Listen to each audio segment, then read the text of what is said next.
Hi everyone, this is our 20th tutorial in which we are going to deal the CSS position elements. इस tutorial में हम detail से देखेंगे कि CSS positions क्या होती हैं, उनका बेसिक और मेजर यूज़ क्या है।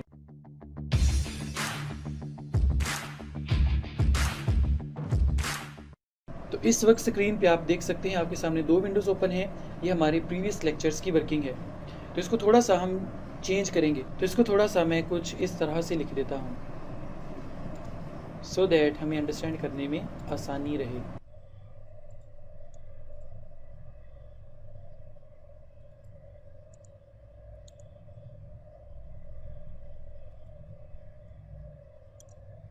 Okay, save and refresh.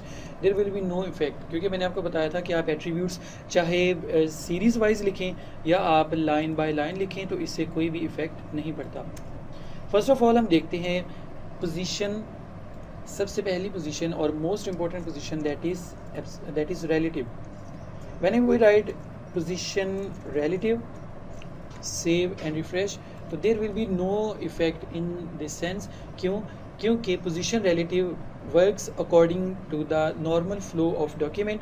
Normal flow of document का मतलब कि जहाँ पे देखिए आपने ये पोजीशन कहाँ पे अप्लाई की, डिव पे, तो डिव आपकी यहाँ पे है। जितना मार्जिन इसका टॉप से है जितना मार्जिन इसका टॉप से है और जितना इसका राइट से, जितना इसका बॉटम से है। तो जब आप रिलेटिव मेंशन करेंगे तो there will be no effect on its margin from the top, from the right as well as from the bottom. But if we write here absolute, so there will be a minor change in this sense. But first of all we will explain the relative, then we will move on the absolute value. तो एक और चीज़ आपने हमेशा याद रखनी है कि जब आप किसी डिव के अंदर एक और डिव को यूज़ करना चाहते हैं तो फिर जो आउटर मोस्ट डिव होगी उसके लिए हमेशा आप पोजीशन रिलेटिव यूज़ करें, और जो इनर मोस्ट डिव होगी उसके लिए आप हमेशा एब्सोल्यूट यूज़ करें। Let me explain this with the help of example. तो मैंने यहाँ पे एक डिव बनाई, बल्कि यहाँ पे हम कुछ आईडीज़ यूज़ करेंगे क्योंकि हमने डिव के अंदर एक और डिव यूज़ करनी है। तो मैं यहाँ पे आईडी बनाने लगा हूँ। तो पहली मैंने आईडी बना ली आउटर के नाम से। Outer means the outer most div. In the inner sense you can understand that outer means the container in which another div will be put. तो यहाँ पे हम ID mention करेंगे। The name of our ID in this case is outer. Save and refresh. So there will be no effect on this particular area because we did not here mention the height of that width. The height must be at least 1 px, but यहाँ पे हम height लिख देते हैं let's suppose 100 px। Save and refresh, और यहाँ पे मैं मार्जिन फ़िलहाल ख़त्म कर देता हूँ क्योंकि हमें इसकी ज़रूरत नहीं है। Save and refresh. Now this is the outer most div, और इसमें हम एक और डिव ऐड करना चाहते हैं, और जो दूसरी डिव ऐड करेंगे उसको मैं नाम दे लेता हूँ इनर का। अब यहाँ पे जो चीज़ गौर करने वाली है वो इसकी पोजीशन है। मैं इसी को कॉपी पेस्ट करता हूँ सारी चीज़ को, लेकिन पोजीशन में यहाँ पे फ़िलहाल कोई चीज़ नहीं लिख रहा। पोजीशन मैंने कुछ नहीं लिखी। बैकग्राउंड कलर चेंज कर देते हैं। The inner div is of colour silver and the width should be 150 and the height should be 50। For example these are the randoms value, these are the variables. आप कोई भी values choose कर सकते हैं। अब देखिए ये आपने आउटर डिव बनाई, ये वाली आउटर डिव के अंदर एक और डिव आप बनाएंगे। तो आउटर डिव जहाँ पे टैग क्लोज होगा उस क्लोज टैग से पहले आप एक और डिव ऐड करवा देंगे और फिर उसको डुप्लीकेट करके इसको क्लोज कर देंगे। So this is the inner div and this is the outer div. Inner div के लिए हम यहाँ पे आईडी यूज़ करेंगे inner. Save and refresh. Sorry, यहाँ पे मैंने सेमी कॉलन नहीं लिखा था। तो इस डिव के अंदर एक और डिव है, लेकिन हम चाहते हैं कि ये वाली जो डिव है, ये वाली सिल्वर कलर की, चलिए कलर चेंज करते हैं, इसको मैं रेड कर देता हूँ सो दैट ये आपको क्लियरली नज़र आए। ये जो इनर डिव है हम चाहते हैं कि इसको मूव करवा के इसके सेंटर में लाया जाए, यानी we want to make the red div that it should appear in the centre of the outer div. In order to do this we have to go into their inner and we will have to write here margin we want to move it 10 px from the top. So in order to move it 10 px from the top, we will have to mention margin top 10 px, save and refresh. लेकिन यहाँ पे एक मुसीबत आ गई, और वो मुसीबत ये आ गई कि जब आपने इनर को टारगेट किया तो आउटर वाली भी मूव कर गई. हालांकि आउटर वाली को तो हमने मूव ही नहीं करवाना. हाँ, अगर हम यहाँ पे ये चीज़ कट कर देते हैं, लेट्स सपोज मैंने इसको यहाँ पे कट करके यहाँ पे पेस्ट कर दिया. अब हम देखें, हमने मार्जिन टॉप लिखा किसको, आउटर को. तो जैसे आउटर मूव करेगा, पहले इसको मैं ज़रा ज़ीरो करके दिखा देता हूँ आपको. Zero, save and refresh. Okay, जब मैं इसको 10 px लिखूँगा, सेव एंड रिफ्रेश, तो ना सिर्फ आउटर डिव मूव करेगी बल्कि इनर डिव भी मूव करेगी. क्यों? क्योंकि the inner div is present in the outer div. जो इनर डिव है वो आउटर डिव के अंदर है. ये बिल्कुल वही एग्जांपल है कि अगर आप किसी ट्रे में एक कप रखें, तो जैसे जैसे आप ट्रे को मूव करवाते जाएंगे वैसे वैसे आपका कप भी मूव करता जाएगा. लेकिन अगर आप सिर्फ अकेले कप को उठा के मूव करवाएंगे तो फिर आपकी ट्रे मूव नहीं करेगी. बिल्कुल इसी तरह से अगर हम आउटर डिव को मूव करवाएंगे, when we move the outer div, all the contents that are within the outer div will also move, since we did not mention here. हमने यहाँ पे मेंशन, देखिए इनर में तो हमने मेंशन ही ना किया मार्जिन टॉप, लेकिन हमने तो आउटर को किया. चूंकि इनर टॉप आउटर के अंदर है, तो इसलिए जब आउटर डिव मूव करेगी तो डेफिनेटली इनर डिव भी मूव करेगी. लेकिन अगर हम चाहते हैं कि हम जस्ट इस रेड वाली को मूव करवाएं, just go there, cut and paste here, save and refresh. Okay, let me make it default to show some difference. Save and refresh. अगर मैं यहाँ पे 10 px लिखता हूँ, save and refresh, तो क्या हुआ, मैंने तो इनर को मूव करवाया लेकिन आउटर भी मूव कर गई. तो इस चीज़ से बचने के लिए हम यहाँ पे मेंशन करेंगे एब्सोल्यूट सेव एंड रिफ्रेश. तो जैसे ही हम रिफ्रेश करेंगे, the outer div will be remains in its original position and the inner div will move 10 px from the top. इसी तरह से इसको मैं डुप्लीकेट करता हूँ और यहाँ पे जाके मैं लिख देता हूँ लेफ़्ट, सेव एंड रिफ्रेश. तो लेफ़्ट से भी ये मूव कर गई. इसकी वैल्यूज थोड़ी सी मैं बढ़ा देता हूँ. लेट्स सपोज मैं 30 लिख देता हूँ. वैल्यू थोड़ी और इंक्रीज कर लें, 50 px लिख दें, सेव एंड रिफ्रेश. और इसको टॉप से भी थोड़ा सा मूव करवा दें, 30 px, सेव एंड रिफ्रेश.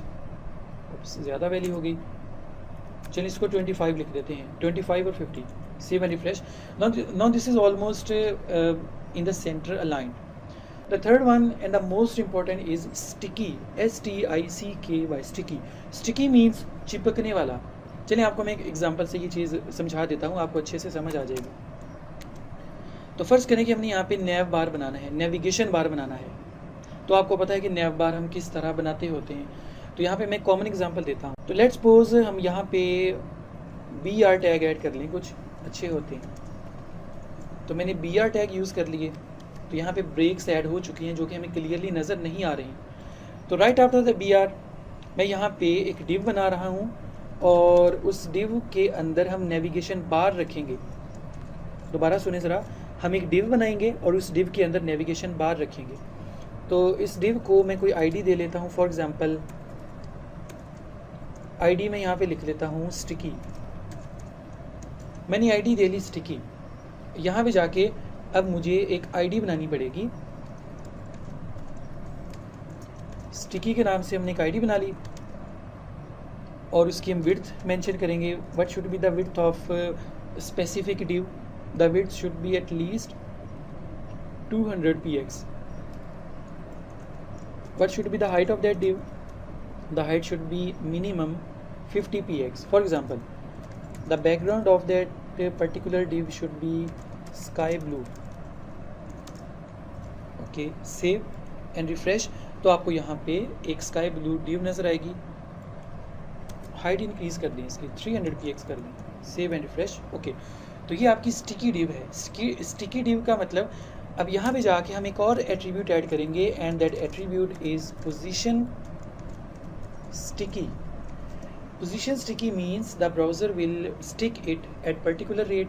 और अगर मैं यहाँ पे जाके टॉप 0 लिख दूँ, सेव एंड रिफ्रेश. अब आपने गौर करना है, हमें यहाँ पे स्क्रॉल बार चाहिए ताकि हम इसको डाउनवर्ड मूव करवा सकें.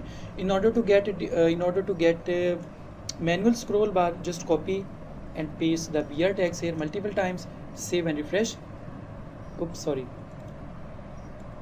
the BR tag must not be here, it must be right after the sticky div. Refresh, it must be right after the sticky div. Go to into notepad++ and paste the multiple times BR tags, save and refresh. अब ज़रा गौर करें, जब मैं इस scroll बार को नीचे move करवाऊंगा तो क्या फ़र्क पड़ेगा?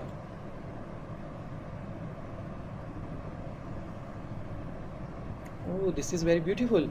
जब मैं स्क्रॉल बार को डाउनवर्ड मूव करवाता हूँ तो जो ये वाली दो डिव्स हैं ये तो ऊपर गायब होती जा रही हैं, लेकिन जो स्काई ब्लू कलर है ये वाली है, ये जो स्टिकी डिव थी, इसके अंदर मैं डाटा थोड़ा लिख देता हूँ। This is sticky div, save and refresh, this is sticky div. तो जब मैं इसको डाउनवर्ड मूव करवाऊंगा, देखिए मैं स्क्रॉल बार को कितना मूव करवा रहा हूँ, लेकिन ये वाली जो डिव है ये आपकी स्टिक हो गई, मतलब कि चिपक गई। तो आपने अक्सर देखा होगा जब आप डिफरेंट किस्म के वेबसाइट्स यूज़ करते हैं तो उसमें जब आप डाउनवर्ड मूव करवाते हैं तो जो यहाँ पे नेविगेशन बार होता है, आप इसको डाउनवर्ड मूव करवाते हैं, लेकिन जो नेविगेशन बार होता है वो आपका हो जाता है फिक्स। मैं आपको एक और एग्जांपल देता हूँ।